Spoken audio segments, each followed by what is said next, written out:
Hello, and welcome to Husky Talk. I am your host, the best podcast host in the universe, Steve Cully.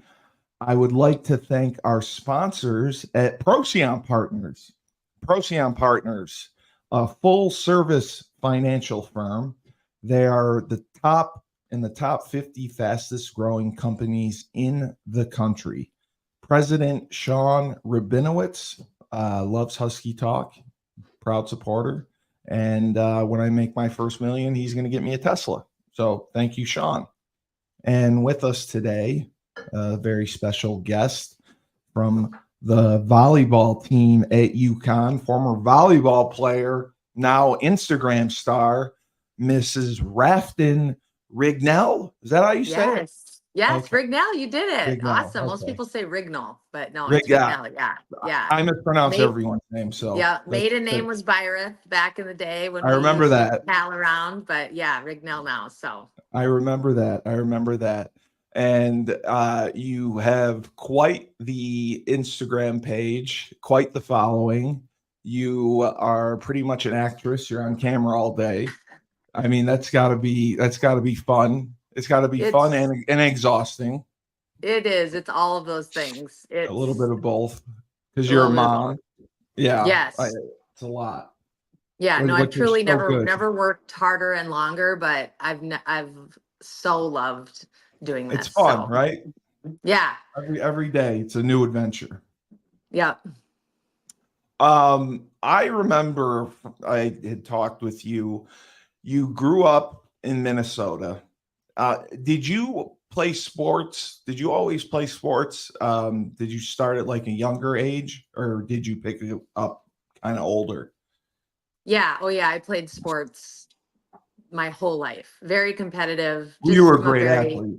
Yeah. great, very competitive family to just athletic family. So sports was a huge part of growing up. So What loved did it. you start with? Did you start with like Well, soccer, softball, or no T-ball. We did the T-ball, and this is a little story of my competitiveness even as a young child. But my girlfriend and I were on the same T-ball team, and I mean, we're talking like 6 years old.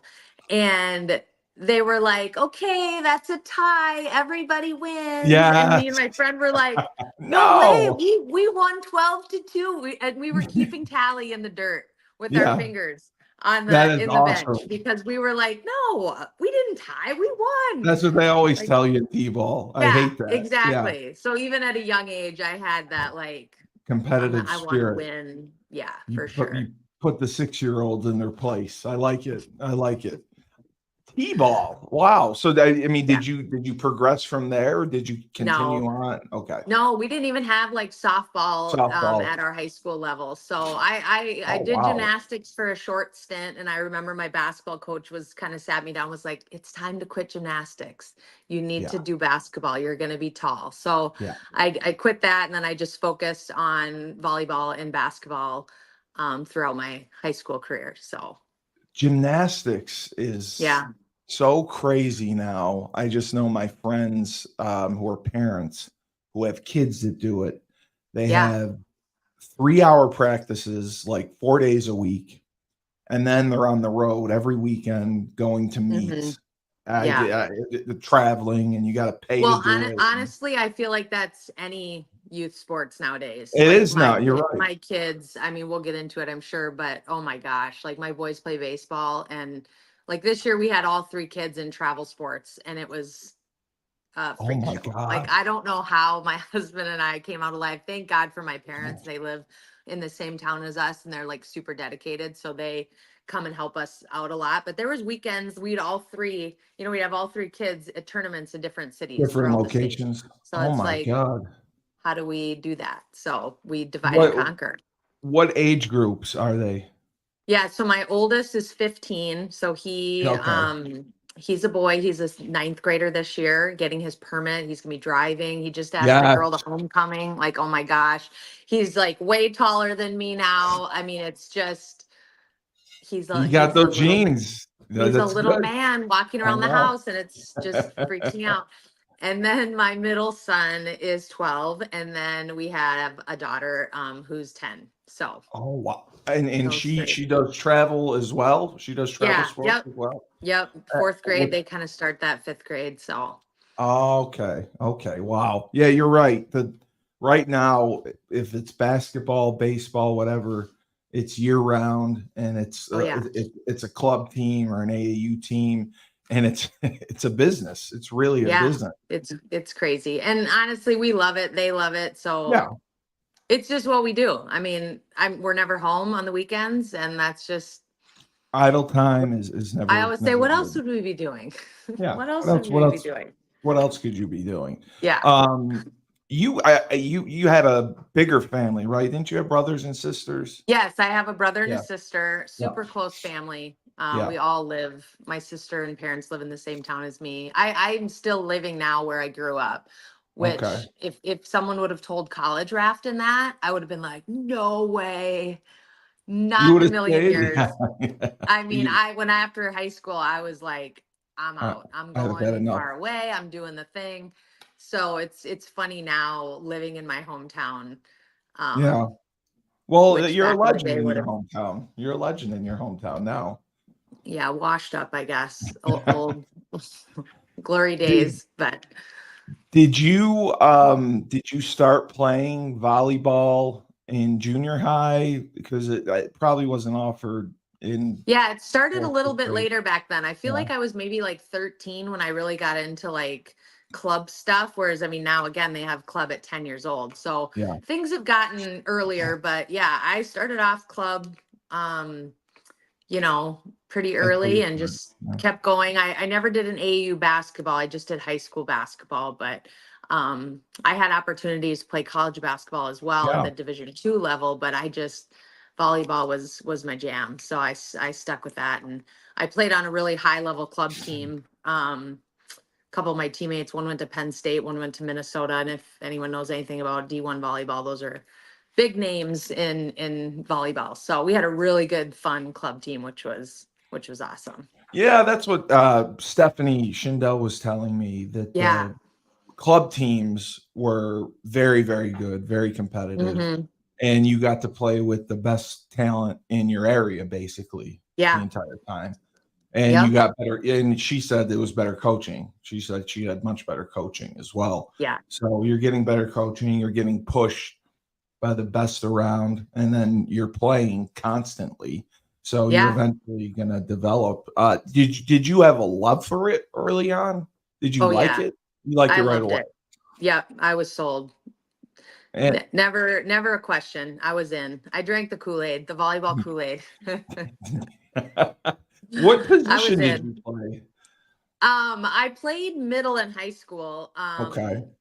And then I transitioned to the outside. So I was always a hitter. And then I played, in the back row as well. And 'Cause then yeah, it's 6 on 6, and 6 on 6. Yep. there's a server, and then there's 3 and 3 rows, right? Yep. Okay. Yep. Front row and back row. And then you rotate, around until you get back to serve. And yeah. Okay. So But you can go anywhere you want on the court, like as far kind as of when you're in the movement. front row, you kind of got to stay in the front row. When you're in the Yeah. back row, you kind of got to stay in the back row. Like you can do certain things in the back row that, in the front row. Like But you can't. they don't want you running Yeah. all over. You want to try to No, cover I your mean, you're in area. a position, you play your position, and I mean, sometimes you got to run all over. Yeah. But yeah, primarily it's you stay in your position and do your thing. But And it's a couple of hits or a couple of passes, and then usually a spike or some sort to yeah, score a you point. get 3 touches per It's side, so you 3. can't have Okay. more than 3. Yep. And so usually it's a pass, a set, and then a hit is the goal. But I mean, you can hit it over with one contact if you Yeah. if you need to. But yeah, you can't do more than 3. So Did you serve at all? I did. Yep. Were Loved you serving. grew up serving? Yeah. Did Yep. I mean, did now now they have these fancy jump serves, back in the day that just like wasn't a thing. yeah. So it's fun to see the game evolve. Did they rotate servers, or would they keep one person and serve the whole No, game? everyone has to rotate. Yep, you get to Oh, serve, they do. yep, once per 6 rotations. So So Yeah. everyone has to do it. Okay. I Yeah. did not know And you can that get either. subbed out. Like if you're not a good server, you could get subbed Yeah. out and someone else could serve for you. But yeah, Wow. you can only serve once, every time you go around the rotation.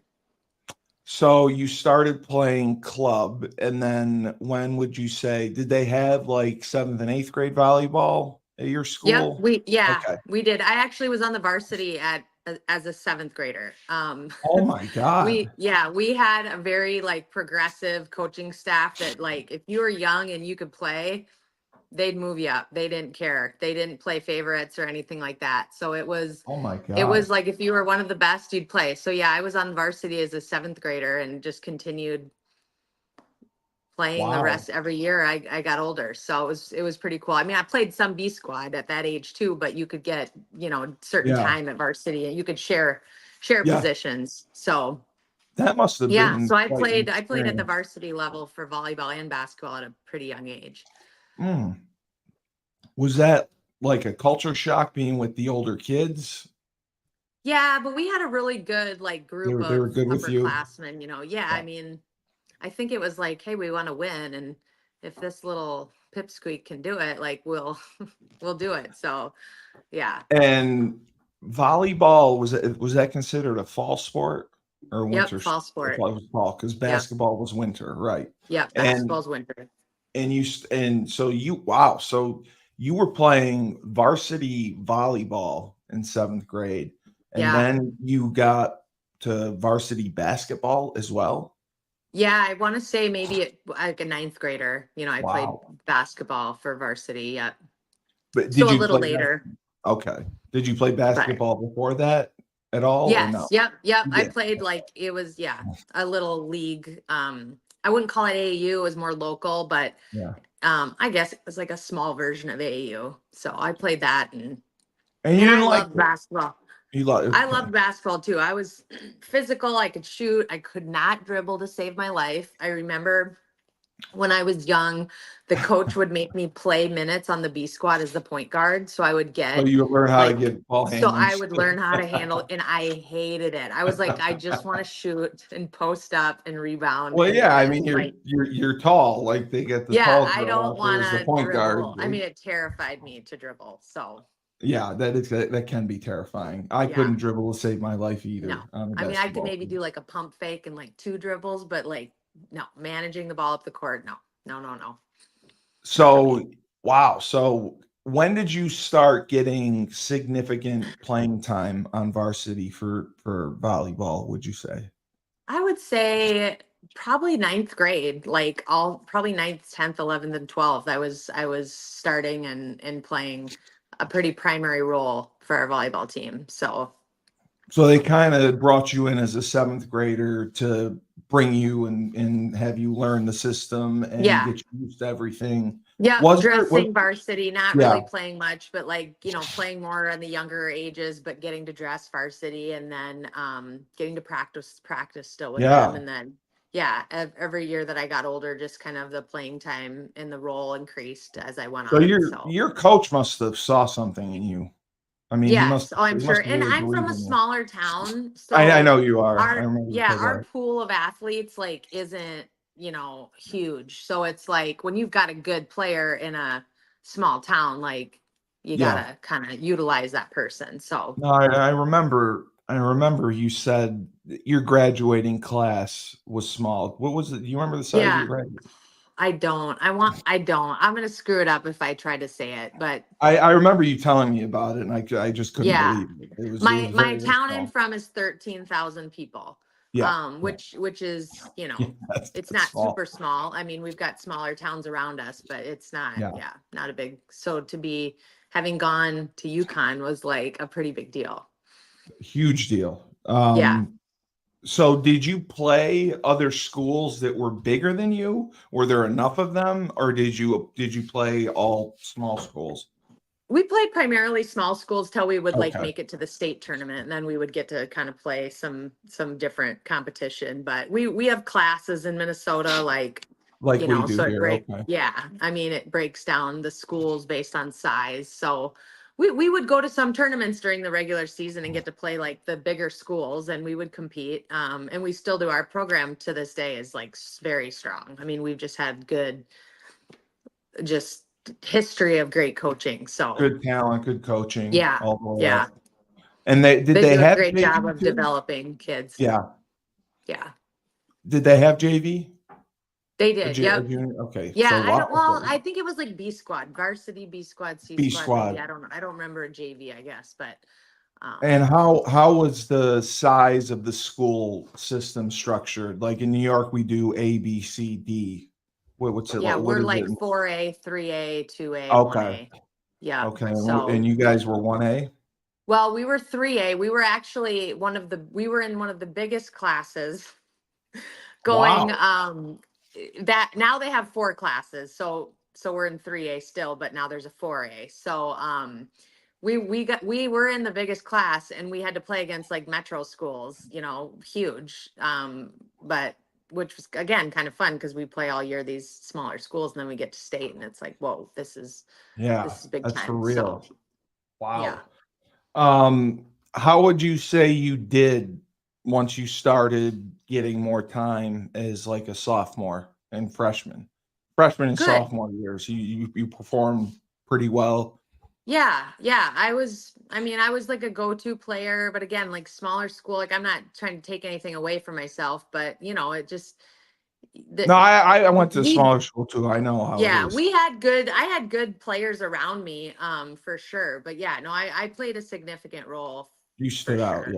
yeah. Yeah. And also with basketball, they obviously played you at center, or were you playing power forward? Yeah, I Yeah, was like a post. I mean, I'm yeah, 5'10", so I'm not yeah. like super, super tall. But You back could say when I you could say played, 6 feet. Yeah. yeah, back when I played, I mean, 5'10" for a girl was tall. So, Oh yeah. now the women are like 6'2". Yeah. But yeah, so I played post. I was like a forward, like I could shoot, so I've always just been a worker. I mean, I've been a hard worker. Yeah. That's probably what has The work gotten ethic. me the time on the court that I've gotten has just been just my work ethic. And I just found it remarkable that UConn, I know, recruited Stephanie in California, and then Sarah, who I talked to, was in Iowa. You're in Yeah. Minnesota. Yep. I would never have expected them to recruit kind of nationwide like that. Yeah. Did you start to get recruited after your sophomore year or junior year more? I want to say after my junior year. Like I said, I was on a really good club team and we had a lot of success and a lot of like big talented players. Again, like 3 of them played at Minnesota, 1 of them played at Penn State. And lucky for me, all these Or coaches are there watching these yeah, girls. And so the exposure that I had was so much greater because of the team I was on. yeah. Whereas I don't think UConn would have found me That's otherwise. exactly what Stephanie said. Yeah. Yeah. And I I knew I didn't know wanted to that. go D1 and I knew I wanted to go far away. Like I had offers from almost every D2 school in our area, and one D1 in North Dakota. And I just was like, I said no. And I really limited my pool. I mean, now looking back, I've coached college athletics too. But Oh, I now didn't know that. now looking back, I'm like, "Ooh, I don't know if that was the best recruiting idea to just say no right off the bat because Oh, you there wouldn't weren't even a ton visit? You just there say weren't a no? ton. Yeah, oh, I said no. I was like, I'm not doing that. I'm leaving the state. I'm playing D1. Yes. Like this is what I'm doing. And I was getting enough um traction at that point to know that I could do it. But you know how it is with recruiting, like everybody wants you early on and then it just, dwindles Yeah. down and then, so I was left with probably 3 really serious offers then at the end and UConn was my number 1 choice. You could have always they probably would have taken you in a heartbeat if you did want to go back. Um, I Right. mean, they said most of the recruiting happened during these tournaments. The college Yep. coaches would come, and that's how you were recruited. That's how you were Yep. met. Um, when did you take your visit to UConn? When did you first visit? I see in recruiting again happens so much earlier nowadays, but I feel like I was like a senior. Oh, wow. Or the fall go or the summer going Oh, into my yeah, senior year, maybe. that's about So right. long ago. Yeah, That's but about right. yeah, I went on my official visit to UConn. Um yeah, and I just loved it. The head coach even came to my house. Home visits were a thing back then. They're just really Yeah. not anymore. But yeah, it was just I loved it. Who hosted you on your visit? Oh my gosh, I remember Ginty. I remember Melissa Woolley, Christine Lambert, Maria Shaker, Steph Schindel. Yeah. Steph then would have been a senior when I got there as a freshman. So, Okay. Okay. yeah. So, I mean, all of them, the whole team kind of Oh, they hosts. okay. So you Yeah, got to see it. You got to see everyone. yeah. Um, that's remarkable. It's just because you guys have remained so close to this day. Mm-hmm. Yeah, The one was telling me about the fantasy football thing that they do, and there's group chats, and you guys are all very, very close, and that's tough to do, especially it with life. is. So Yeah, you went on your official. Um, did you commit right on the spot? Did they offer? Because yeah, volleyball, I know it's different with scholarships. With I think they only had 10 or 11 at the time. Were they yeah. able to? They gave you a full or give you They something? they did offer me a full ride. I don't Awesome. remember if that was at their home visit or when I went out there, Went but up there. I didn't decide right away because I'm a big overthinker, and of course I had to make the decision way harder on myself than it was. I just remember my high school coach, um, mentor of mine. He said, "You know where you want to go," and I was like, "You're right. Why am I dragging this out?" So then, yeah, I just committed to UConn, and Yeah, that was it. yeah. And yeah, I committed to UConn without visiting, so yeah, I am the opposite. I am spontaneous. I just said yeah. it's Division Yep. One. I'm going there. That's fine. I'm doing it. Yep. I remember I had Terry and Chris Hill. Oh yeah. Um, I was moving to Worcester. I was coaching at Holy Cross, and Okay. I needed to get an apartment. And you know me, I'm like a big baby. I didn't know how to get an apartment, so I asked Yeah. Terry and Chris over. Terry and Chris, can you find me an apartment, please? And they're like, "Are you serious?" I'm like, "Yes." So they go on and they find a realtor and they set me up with 5 appointments to see different places. First one I go to, I'll take it. I walk Yeah. in, I look at it, I'll take it. Ah, And it turned out to be Section 8 housing. So yeah. I lived in Section 8 housing. They were like, "Why would you do that? Why would you put it?" They're like, "You're crazy." I was like, "I just didn't want to go through the process. It had a Right. I wanted it room. to I be just done. Yeah, I wanted it to be over. I Needed just a wanted it place to to be over." live. Yeah.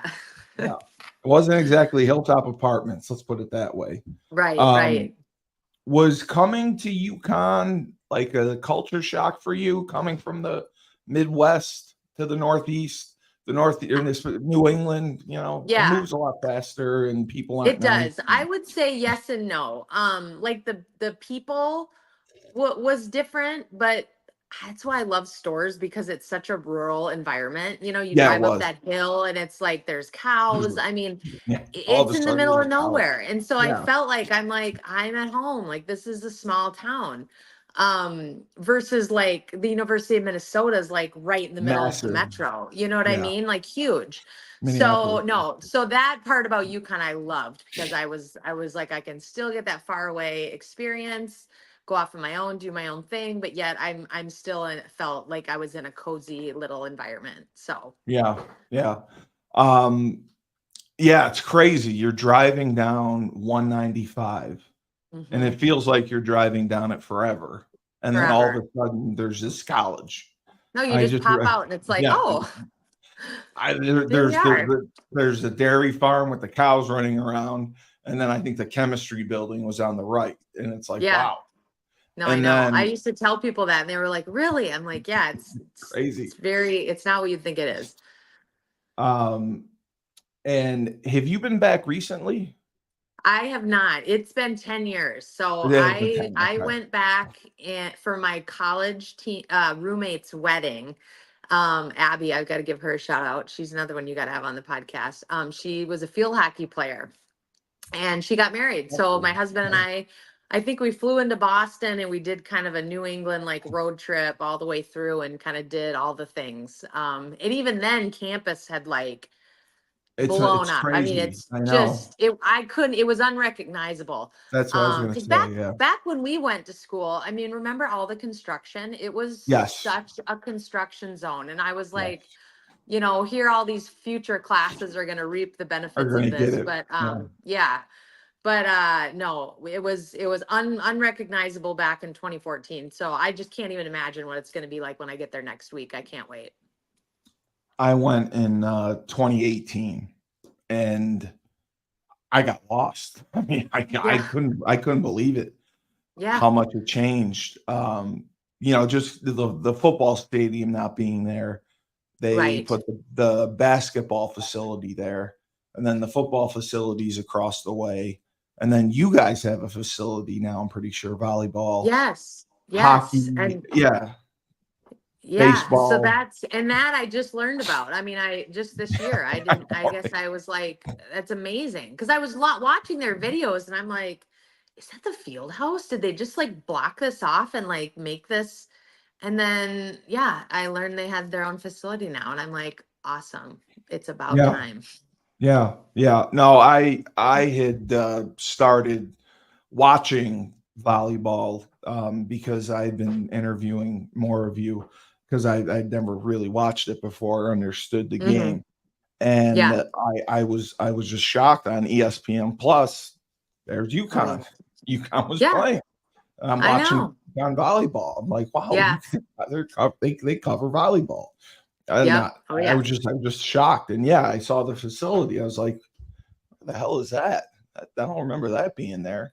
But that's just like we have been such a successful athletic school. I mean, we have such a Hmm. great athletic department, and it doesn't matter what sport it is. I mean, obviously basketball will always be king, Yeah. but they want to lead the pack in everything.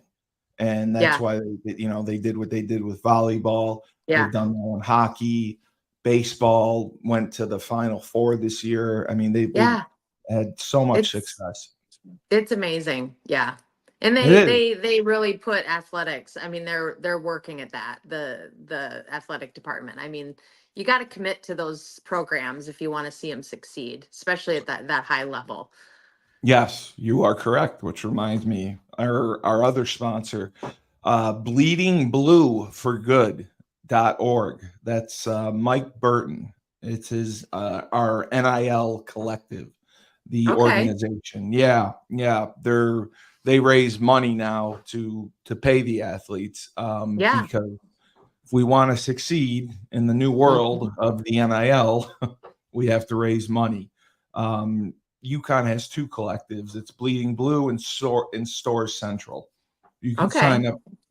You can sign up for either one. Bleeding Blue allows you to donate to whatever sport you want. Oh, Um, good. yeah, Awesome. Stores Central is primarily football and basketball, I believe. But uh, Okay. but Love that's the that. thing. At least Mike set it up for Bleeding Blue, where if you want to donate to swimming and diving, you can do that. You can Right. donate the track, whatever you want, because it's just the way things are now. And It is. he raised probably like $1.5 million Wow. for football. And I Wow. mean, I give him credit. I had him on the show yesterday, and I hadn't talked to him. And I don't. You probably don't know him. He's older. Mhm. He was a fifth year senior when we were there. He was a captain, and Awesome. his family built the football complex, the Okay. Burton complex. Yeah. Yep. So Wow. uh, Well, good I for was, him for starting that up. That's huge. yeah, yeah. I was like, Mike, like whenever you're called upon, you always give back. I mean, you Yeah. always do. and they called him to get involved with this, and he really didn't. I mean, he didn't want to. He just knew it was going to be quite the undertaking because we didn't have a collective, and every other school does. But you can't win now unless Right. you have money to pay the kids. Yeah. And it was tough finding donors, but he got it through like 10 or 11 big donors. So Okay. now he's looking, for people to donate $100, $200. He said if we can just get more people to donate less, I'm fine with that. I don't need $10,000. I Mm-hmm. need give me $200 and I'll be happy. Right.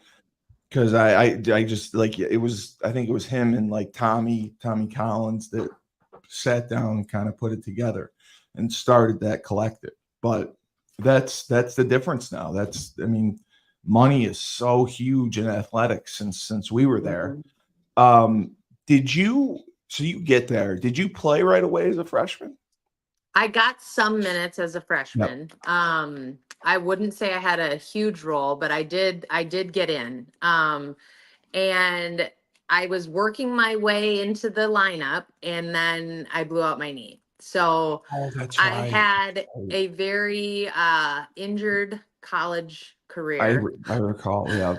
Unfortunately, yeah, I blew out my ACL, MCL, ACL. meniscus. Everything. My knee was dislocated when I got in the training room. I How the mean, hell it did you do was, that? I used to always hit and land on one foot, and my body got, Oh, wow. I have PTSD from it, Steve. Like No, I would too.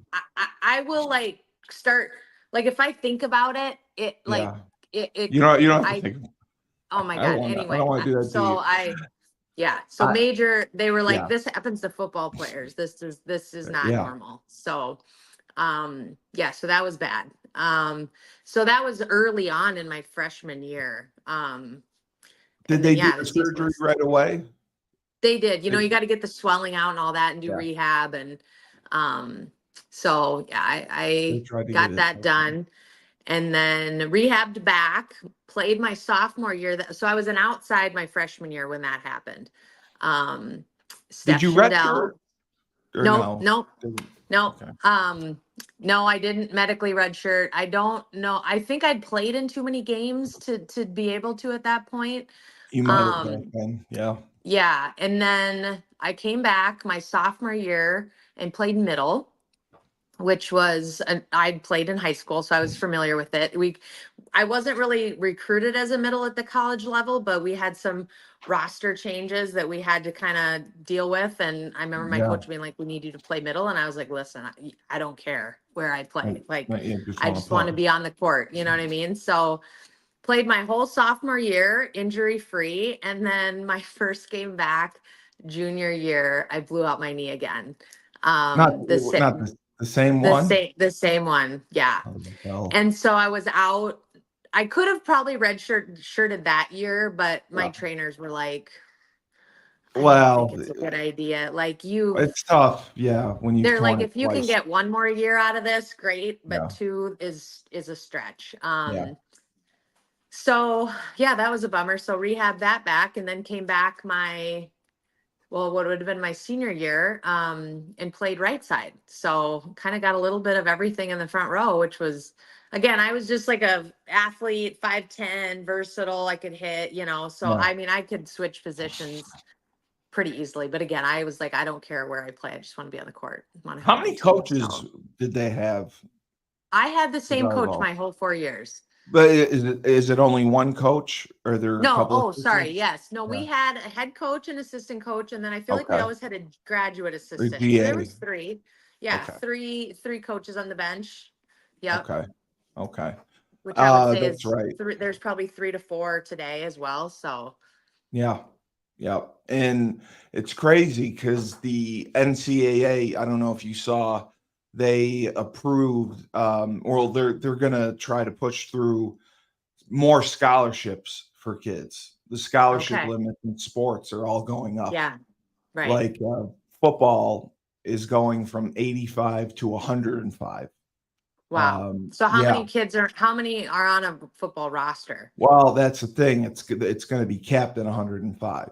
So you can have Oh, okay. 105 So kids. you're gonna have almost your full program scholarship then. They Yeah. can all be on scholarship. Now you're Yeah. not required to do that.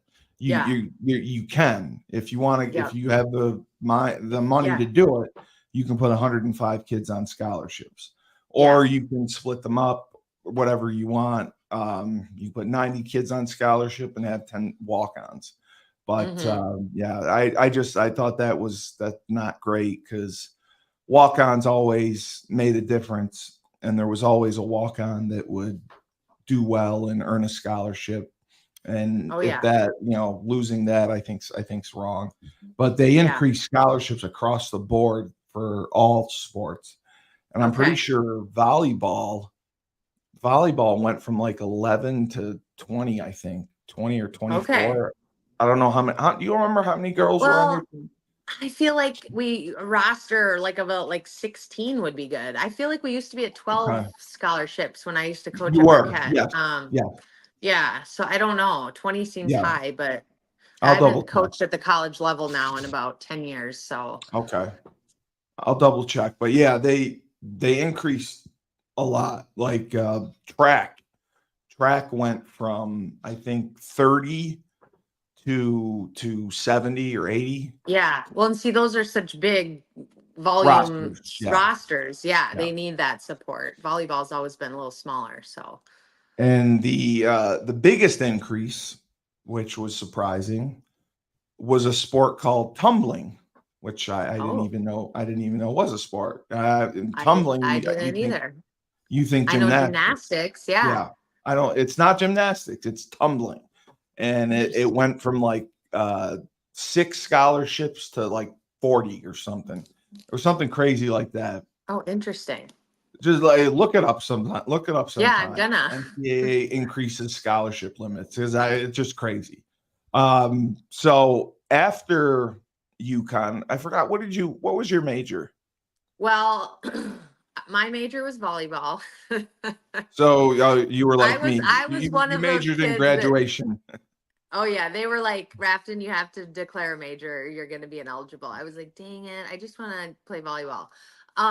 No, so I have a funny story about my major. So I think her name was Olga. Do you remember an Olga from the student? Like, I don't know.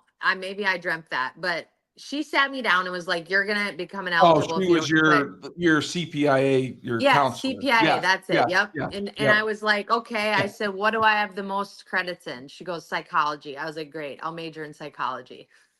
So So you ended up a psych major? a psych major. Oh my I God, had no that's idea tough. what I wanted to do. I had no idea what Yeah, I wanted to do. So I ended up a psych major. And then they which you come to can't do me. anything with. No, no. And then they wanted me to graduate because I had so many credits, because we would stay in the Yeah, summers to work yeah, and out. you take So they're classes. like, you're gonna graduate in December if you don't double major. And I was like, I can't graduate. I need to stay in college as I long as know, as possible. long as Like, possible. Yeah, like white knuckling that thing. Like I was not leaving early. So then I said, what do I have the next most credits in? She was like, history. I was like, I hate history, but great, let's major sure. in Sign me history. up. Sure. So I was a double major in You're double major. psychology and history. Like two And majors, literally, you wow. can't do anything with. Like, Well, what was I yeah. thinking? It's psych. You have to get a master's in, or go, Yes. to practice to be a Yeah. psychiatrist. I I really can't didn't see know you. yeah, I didn't know what I wanted to do. So anyway, I left UConn. That's how I got into college coaching. Yes. There was a job that opened up in a small Division 3 school in South Dakota. Um, I was fresh out of college, so I'm 23. I'm the head coach now. Oh, they gave you Zero the head. coach head coaching job, Yeah. zero coaching experience, and I'm coaching girls that are 22. I mean, Yeah. girls that were a year younger than me. So Yeah. Yeah. I was at a small D3. I think I was there for 3 years, and we were turning the program around. I mean, I had so many kids quit, but they didn't. But I was like, Well, you had the D1 mentality, and the yes, and Division Three is a little different. I was under the like sometimes you got to cut the weeds in order to grow the grass type thing. So You're I you're was right. like, You do. Yeah, so we were cleaning house, but we were, by the time I left, like we went from the bottom of the conference to like the middle top, which I was super proud of. And so I lived and did that, but I also didn't love the D3. I just, Yeah, coming from D1, it was just, it's tough. It's a tough it was adjustment. too much. Yeah, it was too much of a stretch with the level of play, and also just the, again, I like wanted the more commitment from the athlete side. So I started throwing out my resume to any and everybody all throughout the country to be a D1 assistant coach. And Marquette University in Milwaukee, who's also now Yeah. in the Big East, they there was a weird connection with the head coach in Minnesota. Anyway, she She knew brought of me in you. on a, Yeah. she brought me in on a one of my references was one of her coaches back in the day. So we just had a kind of a cool connection. Oh, okay. So yeah, she brought me in and I got that job. So I was an assistant coach at Marquette for 2 years. Got into the D1 thing again and loved it, but hated it because D1, Yeah.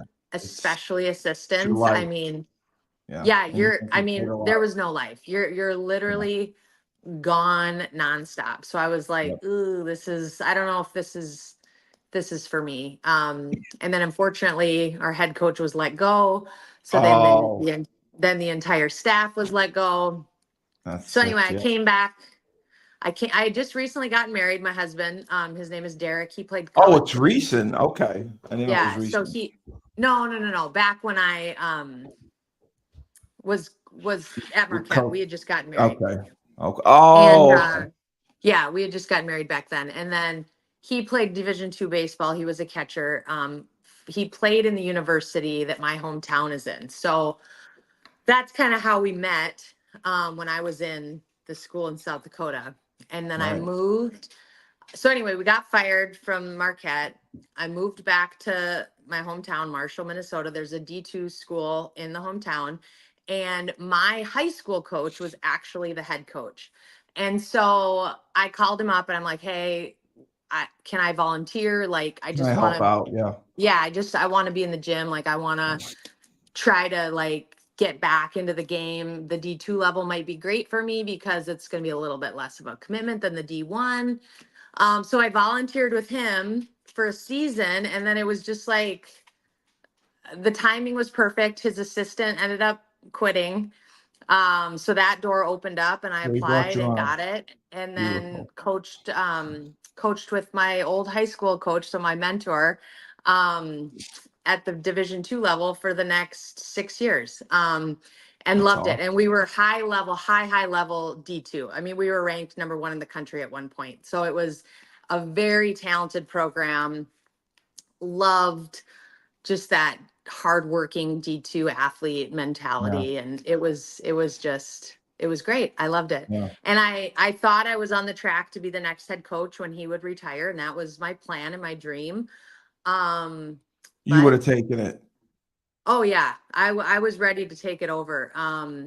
But throughout my time there, my husband and I were growing our family. We had Yeah. 3 kids, and my youngest was born in 2013. And the life of a college coach is just such a Oh, grind with practices, recruiting. I mean, I was coaching club then in the off season. I mean, I was never home. And my kids were getting older. I was going to start missing stuff. Like, my parents were having to do a ton of work. My husband didn't have an 8 to 5 job. Like, he owned his own painting company. So it wasn't right. like, hey, you have this easy, not easy, but structured job, Yeah. Yeah. Yeah. It so was I all can, over the yeah, place. we Yeah. were both kind of working those jobs that have no You shut were off passing in point. the night. Yeah.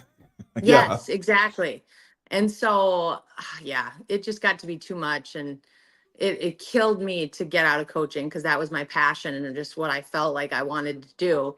But I just knew it wasn't the type of mom I wanted to be for my Yeah. kids. And I mean, I was never home for dinner. I mean, I wasn't home on the weekends. I'm like, I can't have my kids someday playing sports on the weekends and I'm gone, like not watching them. So I No, got you out of don't. coaching in 2014, and Yeah. it is what it is.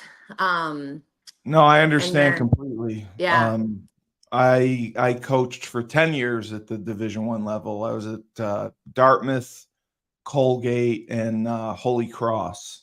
Okay. And you are 100% right.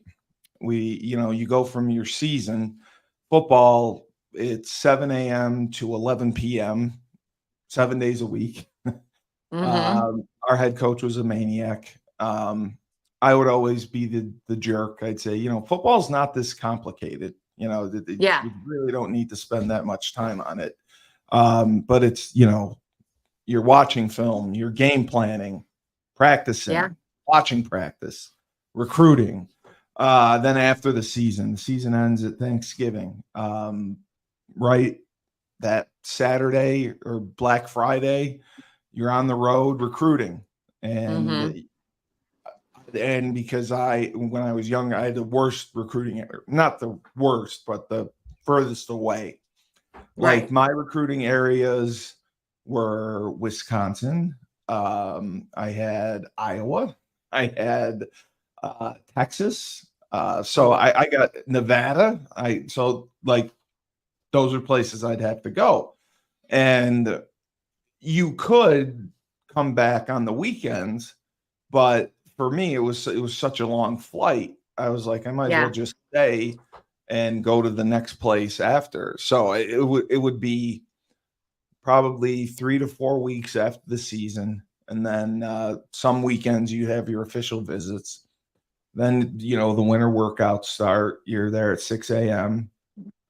Spring practice starts in April. You do that, Yeah. and then right after spring practice, 6 more weeks of recruiting, Yeah.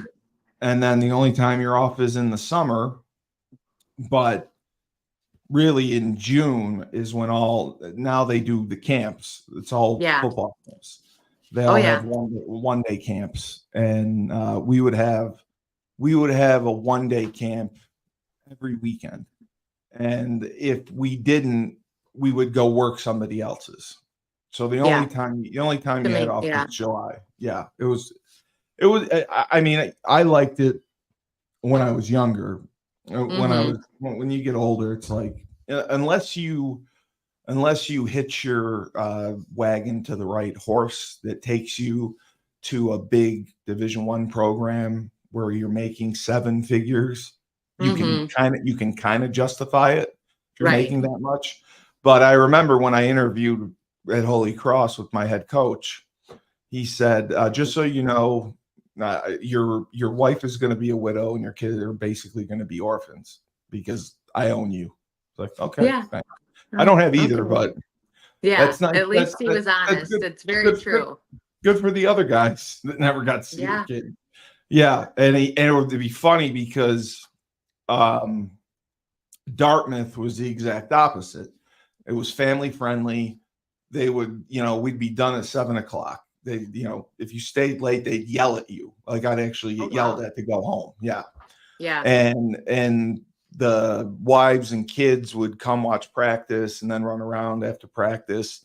The guy at Holy Cross did not like that. One of the coaches, wife and kids came to practice. He lost his mind, and Oh and that boy. was that Yeah. that was not allowed. It was No. not allowed again. But I Right.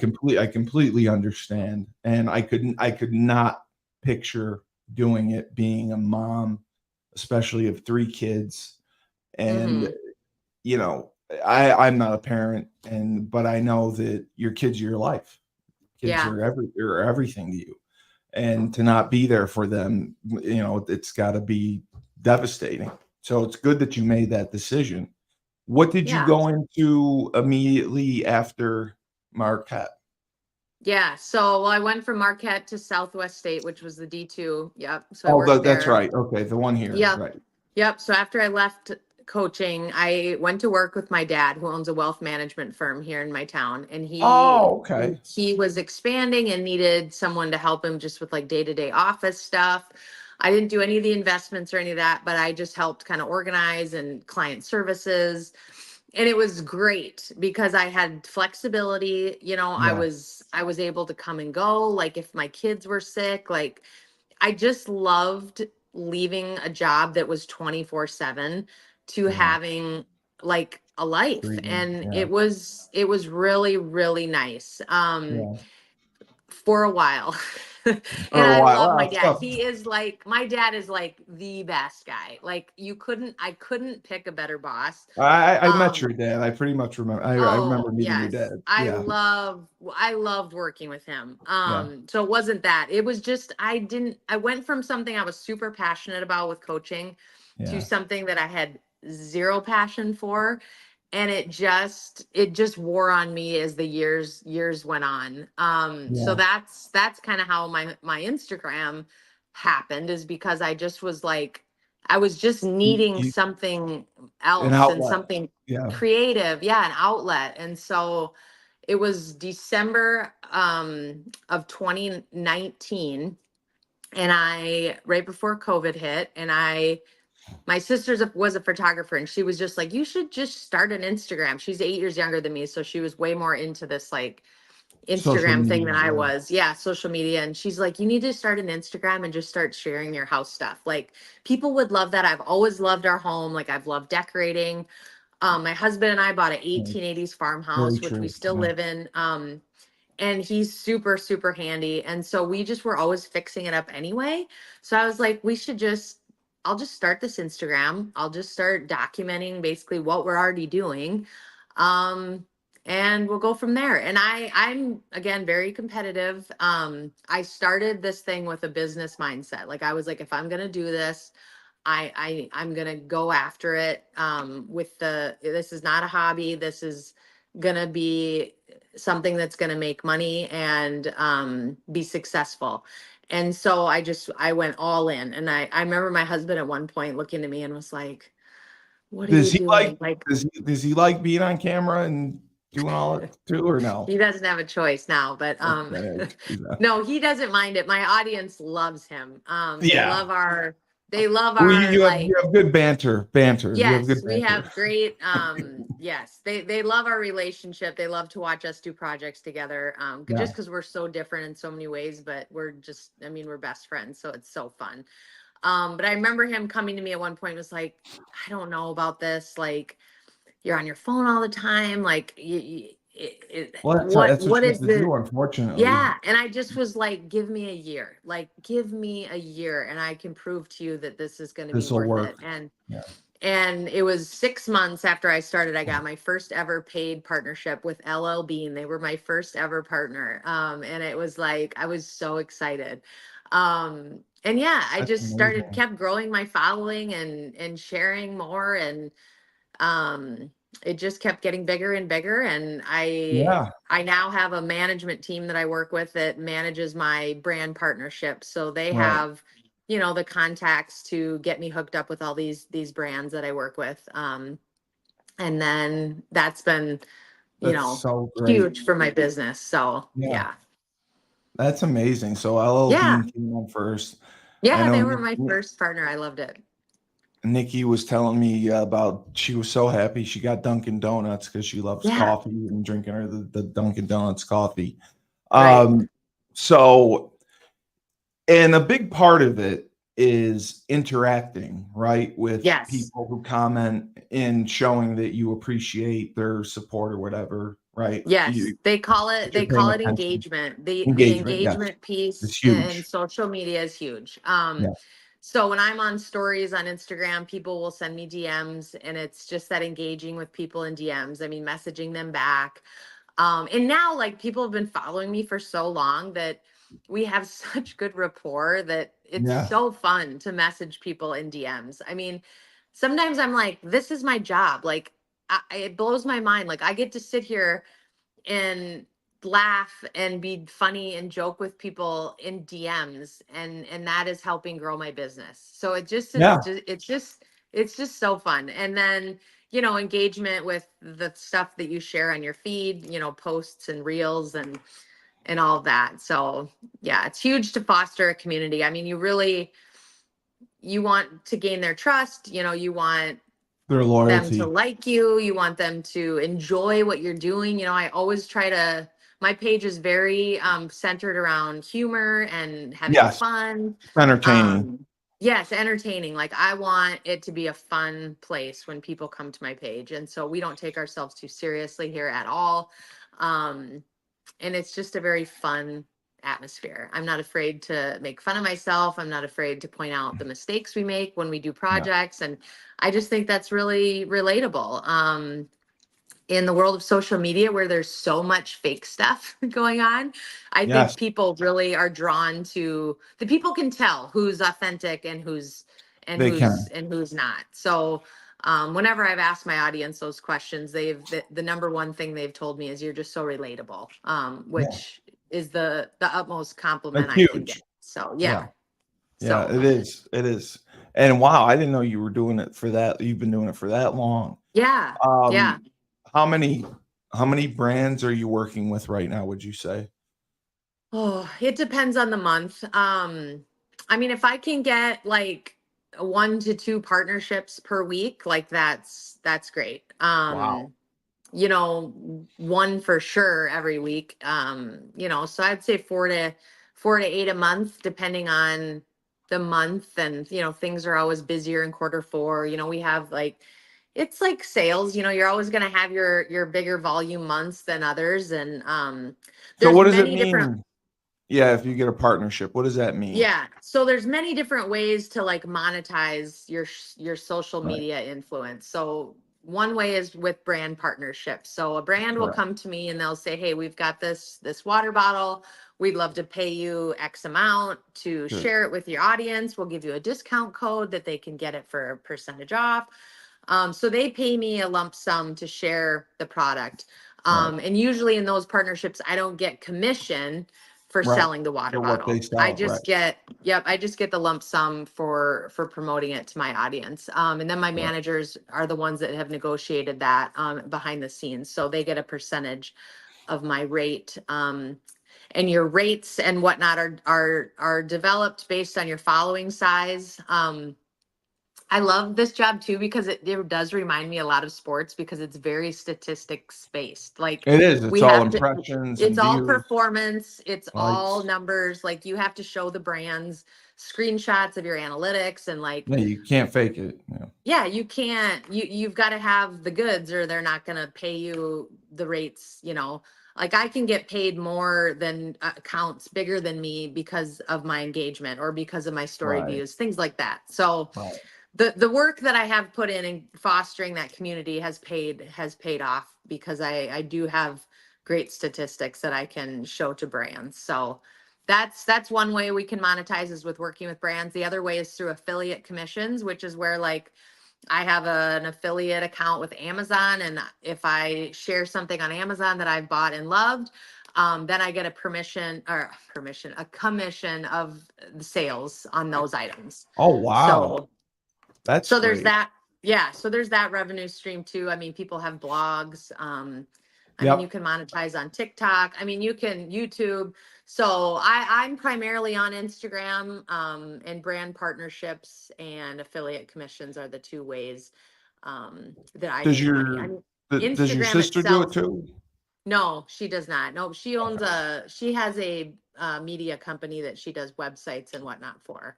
So she's Oh, okay. working on mine. We're gonna hopefully launch that soon. But Oh, that's yeah, great. yeah. So I'm excited You're about gonna have that. your own website. Yeah, so that'll be fun. It's been a long time in the making, but again, I'm just like, So she it must be takes me a building. while. I worked for a radio station and we did websites too. Yeah. So she must be building you a pretty intricate website. Yes, it's going to be Okay. amazing. I'm really excited Yeah. about it. It will have like blog posts of projects that we do. So my audience, if they want like a more detailed step-by-step thing, they can go to the blog to find out those resources. It will also share like links to things that I have and love. Just kind of a nice resource for people to search and use. Which yeah. Plus, like, I also need to start like an email list because, Instagram is like not mine. It could go away at any time. And if You're it right. does, like, I'm screwed. So, I'd love to get an email You're list right. going just to have a way to like keep my audience if something, would happen. So, You're right. You're right. One of my favorite bloggers is conservative guy out in Massachusetts. His name's Turtle Boy. He just entertains the hell out of me. I'm not ultra Yeah. conservative, but he is, and his posts are just ridiculously hilarious. So Yeah. and he got up to several 100,000 on Facebook, and they Yeah. took down his page. And Yeah. he would keep creating new pages, and they keep getting taken down. His Twitter got taken down, and he finally he did his own website, and because his main monetization was the social media, and Yeah. he's like, you don't own that. He's like, he tried to explain to people, it's like, they own it, they can do whatever they want, Yeah. so that's why he built his own website and did what he did, and his model is a subscription, and Yeah. he does his videos, and he accepts donations through Cash App. He says you Yeah. can do Cash App through Turtle Boy, and that's how he gets his donations. Yeah. But you're right about that. They Yep. own it, and you're right. If they were ever to take it away, Yeah. you would be stuck to build it back up or with a new Yeah. page. So building your Which own is scary website because it's so is. much time commitment. I mean, my son the I, other day, he was like, I showed him a video I did. He's like, that's so easy. And I just was like, it's yeah, not sure, easy. sure, Like buddy. it looks easy. But there's It's just, not I at mean, all. I've got to be the talent, the photographer, the videographer, the content developer, the hair, the makeup. You know what I mean? Like it's just, It's a whole it's such process. a, Yeah, it's a whole thing. And you really have to get creative in order to do it every single day and keep people engaged. waiting for Yeah, the next thing. So, yeah. um, but I love that I don't know, I do feel like my time as an athlete has prepared me for a lot of this because it's a tough industry when It your is. statistics and your performance are just constantly like shoved in your face. And I guess I'm like, can't really be Well, phased by that anymore after what no, we've been through as no, athletes. You know what I mean? So I no. do love that there's a lot of similarities there. Well, and you've had a proven track record now for several years, so I Yeah. think that speaks for itself. And Yeah. to grow it like you did, and do you get more views or more engagement off of sharing your projects and different things that you're doing around the house, or what would you say you get the most engagement off of? Well, my most viral video that has probably reached the most people was a stupid Christmas game night reel that we host this fun game night for friends around the holidays, and I come up with like the most ridiculous games to put my friends through. And it's just like it's scroll You just down put in my feed and watch it. uh, It's just okay. it's so funny and so fun. I think that reel reached like 21 million people. And so that was like, that one blew up because it's just so ridiculous. Which has nothing to do with my niche, which was just kind of hilarious. I mean, I'm Yeah, fun and funny, but it was like, I don't share games. So yeah, yeah. anyway, so it That was the depends. one. Honestly, Yeah. like it can, this business too can get really frustrating because you put out a reel. I just put out a reel the other day. I was super proud of. I thought it was beautiful. I loved how it was filmed. I love the music, and it was like, I mean, it was just barely viewed. So it's just like, really, you know what I mean? Like, So you never so know no, you never know. You're what's going just to be a hit. literally Yeah. like throwing things at the wall, see what sticks. I mean, a lot of this social media stuff, I mean, we feel like we have all this control over, but we really don't. So you just No, have to like put out work that you're proud of and it's hope that it can producing resonate with content. people in some way. And then yeah, just go from there. But I share home stuff. I've shared recipes. I Yep. mean, I've shared funny things. So it's Yes. yeah, a lot of people say you have to like niche down and be really specific, and I just don't do that on my page. I share what I want to share, and it my audience Well, seems to love it that. works because you're relatable. I think you said it best. You're Yeah, relatable, like you're not fake, and I right. think that makes all the difference in the world. when people see themselves or see something they're doing and something you're doing and relate to it, and it connects them. You're Yes. forming a connection and you're building off that relationship. And then your engagement is so important. And the fact that you're DMing with your audience is huge. It's not just Yes. comment, it's DMing.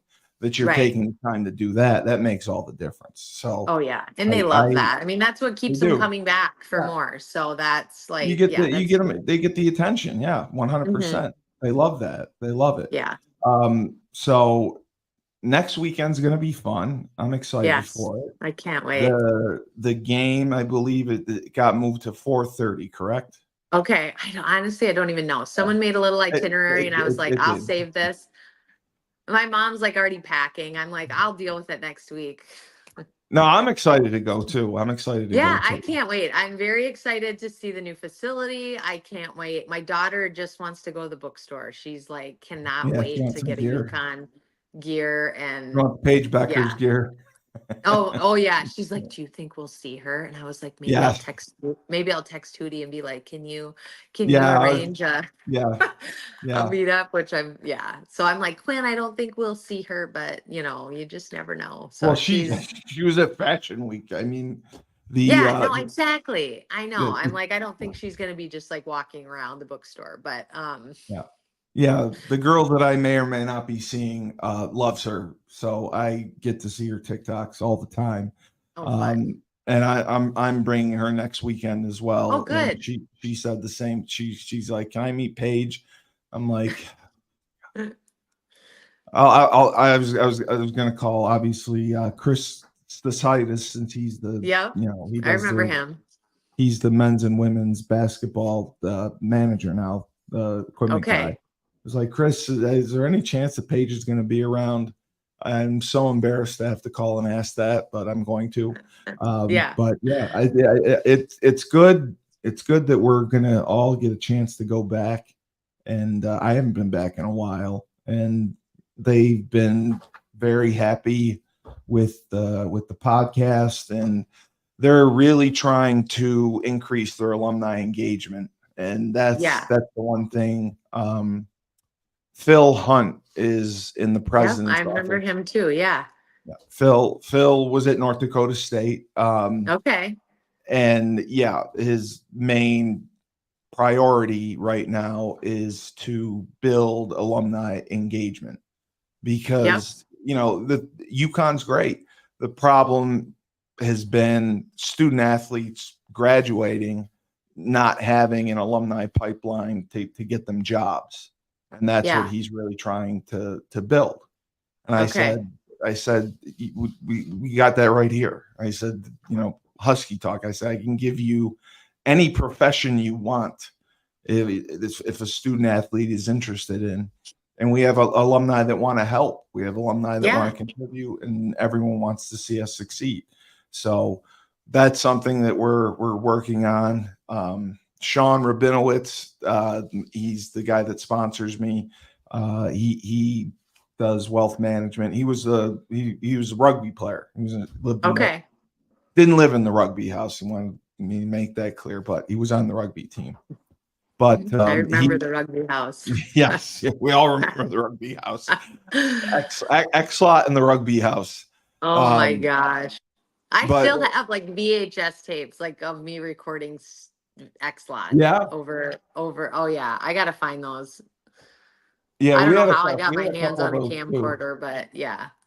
We had a couple of those. Terry's got a couple of them of us playing caps. We used to play that stupid caps No, game at do their you remember apartment. when he got the thing stuck in his throat? Do I remember? Yes, Yes, yes. I That tell was the that story greatest to thing this ever. day.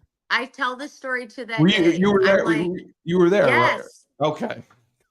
Oh, no, I tell that story to this day. Um, I remember that.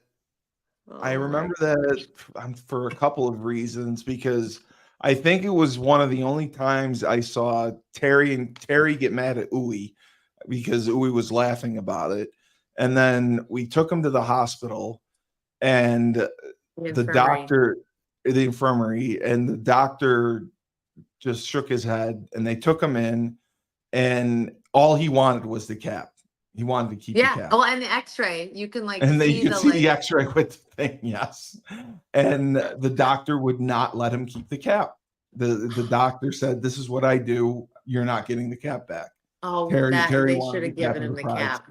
Yeah, That I should have thought been so. framed or like on a necklace. Yeah, I think he would have done that too. I think he would have done that too. But that was crazy. But I that remember was the crazy.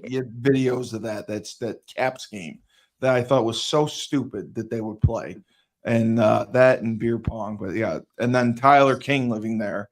Tyler, I remember would be up probably at like 3. I remember for some reason getting up, and Tyler is sitting Indian style in front of the TV, eating a bowl of cereal, watching cartoons at 3 o'clock in the morning. I'm like, I don't, I Doesn't have no, surprise me I though. have no, I have Yeah. no words. I have no words. No, no. Sounds But I like do, something Tyler would do. yeah, I do a podcast with him too. I do a Oh, MMA show fun. with him. Yes, he's a lunatic, but it is fun. It is fun working with I him. do. I think of these people every now and again, and I'm Yeah. just like, I just would love for us to all be in the same room together someday. Like, I just Yeah. it that would be just so fun because it's been so long. I mean, Well, oh, and just to that was our reminisce plan. Yeah. about things we used to do, and I mean, it just like, That I was mean, our college that was our is the plan best. to do something. We were trying to do a tailgate for the football game Saturday because your game was initially at 7:30 or your ceremony. Okay. But your Yeah. ceremony got moved to 4:30, so I didn't know, and the football game's at 3:30. So I didn't Okay. know if they were still going to do the tailgate. So I had Got it. been talking to Maria and Stephanie about it. So I said, Mm-hmm. if we can't do Saturday, then we'll do something Friday. We'll do something Yeah. Friday. We'll do something Friday Right. night. I told Maria, I said, I'll call Margaritas and get a private room or something if you want to do that. Right. And she's like, Margaritas, that was one of my favorite places. I completely forgot about it. It's like, Yeah. Oh, I I, know I'm all now the there's a places million other too. places to go now, but Oh, that I was one of our know. places. I couldn't believe that either when we were there. All the food Yeah, places now, and yeah. We had yeah, margaritas and like Wellington pizza and yeah. Oh my God, I DP love dough. Wellington pizza. DP dough and Sergeant Peps. Yeah. I said before I leave, I Sergeant need to have Peps. the buffalo chicken DP dough Oh, and that was the it. huge. I mean, it would be like 2 in the morning, and we would order like the Sergeant Pep sandwich, which was It's the just. sub. Yeah. Yeah. I used to get double the meat, double the Oh cheese. yeah, double the cheese, just load Yeah. that thing up. It probably weighed like 10 pounds, but I You think that's why a remember lot of us you survived the remember next day. Ed too, right? Oh Ed yeah. and Jack, yeah. Who would call you Melissa? Yeah. He'd call you Melissa on purpose. I always thought that was funny. Ed, Oh you know her boy. name. He's like, no, that's Melissa, right? No, it's not Ed. No. But yeah, we're gonna figure something out. So Yeah, good. we all get together at least Friday night if we can't Saturday. Right. But I'm also gonna stay Saturday night. So we'll see Okay. what else because I'm sure that's true too. I'm sure probably most of the girls are gonna stay Saturday as well. Yeah, Because I think most are leaving Sunday and some are leaving oh, Monday. So all yeah. right, all right. So Yeah, then just yeah, because so you Friday, gotta fly for it's yeah, a trip, like it's a long yeah. way. I mean, some are coming from California. I mean, Yeah, I know. Yeah. that's a long ways. So it's yeah. All right. So that'll make things easier then. Because Sean Rabinowitz is helping me to try to plan something. Okay. Because like I was tasked with this and I'm like, I couldn't plan a birthday party. Like, you want me to do this? Like, I don't want to do this. And Sean's like, just I'll do it. Just if you can get tickets for the football game, find out about tickets for the volleyball game, and we'll Yeah. work it out. Right. So Well, I've we'll always been wanting to come back one year for homecoming, but rarely are football and volleyball both home for yeah, homecoming. So I know. that's been tricky because I've always thought like it would be fun to do that. But they're Home, barely ever home yeah, at the same ho- time on homecoming. But yeah. Oh, that's right. I keep forgetting they're both. they're both fall sports. Yeah. Football is, I think homecoming's like the 26th or whatever. They're Okay. honoring the Motor City Bowl, the first team that went to the bowl game. That's what they're Okay. What doing. year team was that? That was the '04 team. Oh Okay. four, oh Very four, cool. oh five, yeah. Yep. And Nice. this week they're honoring the captains, and then I don't think they're doing anything special next week, but we were just going to piggyback off of you guys and try to come out for it and Yeah. hang out. Fun. So we'll, I love it. that's good. You're getting in Thursday, so you'll Yeah. definitely be there early. So Friday or either, yeah, we'll try to do something Friday or we'll do something Saturday after the game, after the football game, Yeah. and then after your game, because you guys will be on campus. So we could come back to campus and do something. But I will talk to Fun. Sean, and Sean's going to send out like a Facebook post about it. So just to see who's going, when they'll be there, and then we'll come up with something to do so we all get to see each other. Nice. I've been excited about this for a while, so it's going to be fun either way. Yeah. Oh, for sure. I can't wait. It's going to be fun to see you guys. But thank you so much for being with us, for coming on Husky Talk. I've been watching volleyball. I've had more volleyball players on than I ever thought I'd had. I love it. So, It's great. it has been great. I was terrified of everyone. So I barely talked to you guys. I did a show with Maria, Stephanie, Maria Conlon. I do a show with Maria Conlon as well. And then I had Bethany Hart on, who was the track star Okay. I was telling you about. She was an Olympian. She Olympian bobsledder. She was an All-American in the hammer throw. I was terrified of her. Anytime I'd see her, I'd walk the other way.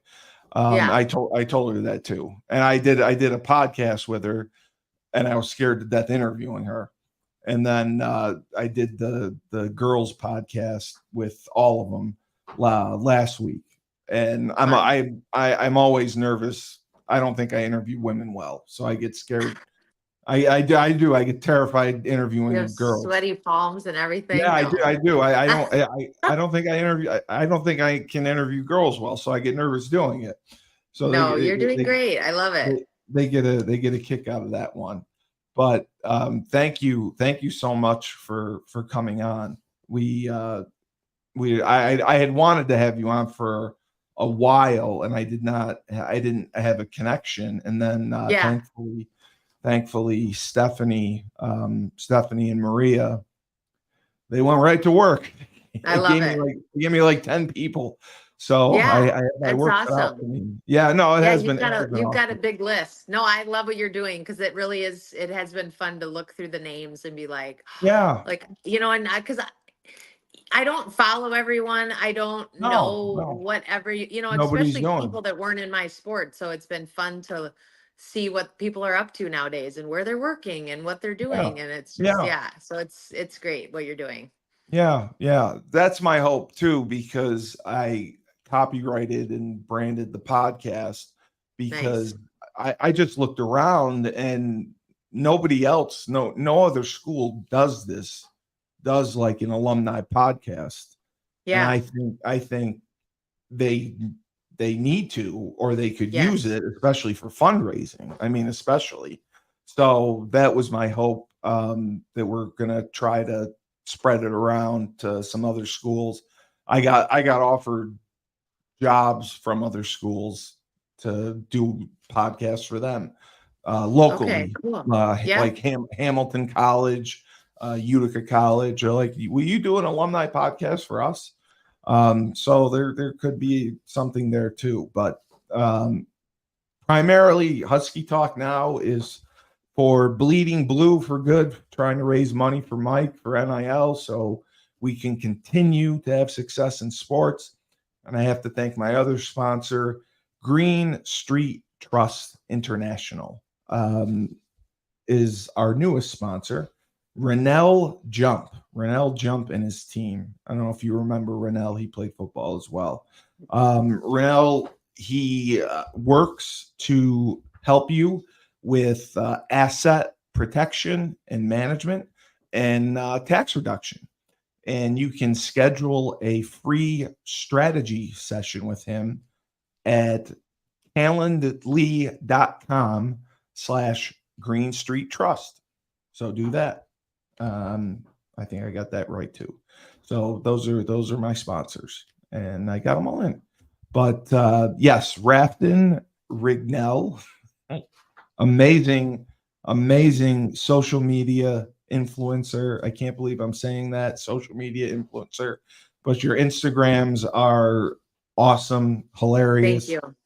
It's amazing that you and Nikki are just killing it and doing as well as you are. And nobody deserves success more than you. I'm thrilled. Your kids, I can't believe you have a 15-year-old. That's wow. That makes me feel old, but I know. the 15, the 12, I mean, 3 kids, you're being a great mom, and they're all doing sports. You got them going in the right direction.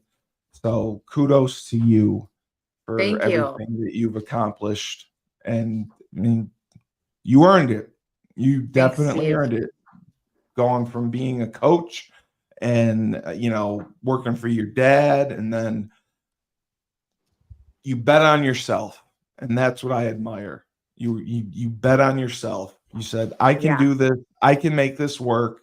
And you bet on yourself and you won. So yep, I think that stands out. That shows your dedication, your desire, and your perseverance. And you will always succeed when you have that attitude. And I'm sure those are values you will pass down to your children.